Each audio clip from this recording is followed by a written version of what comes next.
Well, this is a very simple first impressions video. I bought a Leica Q2 Monochrome. So it appears that everywhere I look on YouTube, someone is posting a Leica Q video. And now this one. Truth be told, I first wanted a Leica Q about 6 years ago, but I thought at the time that I in no way could justify the cost. So I bought a Sony RX1R2. As for that Sony, I loved the form factor, the photos were very good, the menu was very bad, and I got little pleasure in actually using it. So after just a few months, I actually sold it and bought a Fuji GFX, but I still lusted after the Leica Q. So fast forward several years, why the Leica Q Monochrome? Well, to be honest, I was on the fence between either the monochrome version of the Leica Q or the non-monochrome version of that same camera.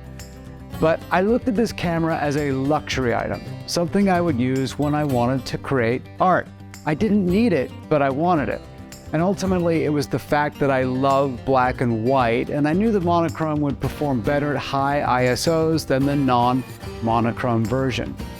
I justified this purchase by trading in 4 older lenses with MPB, and then purchased from them as well this particular camera, which was secondhand. So my out-of-pocket costs were actually very minimal. And I might add, in the back of my mind, I know a Leica Q3 has to be coming out sometime soon. And when it does, I might look at purchasing the non-monochrome version of that. Okay, my first impressions. Well, I mean, it's gorgeous. It's a piece of art. It's beautiful to look at. It's beautiful to hold. It's beautiful to use. And I want to use it. And I want to go out and take photos. The images are wonderful too.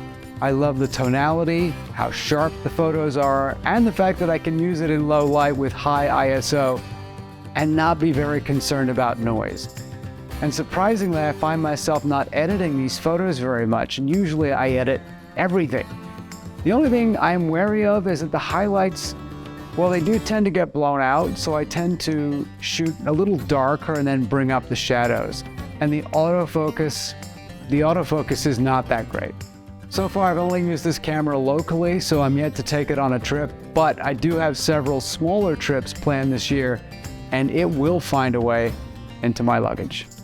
This camera is beautiful. It's inspiring, and it's a piece of art by itself. I absolutely love it.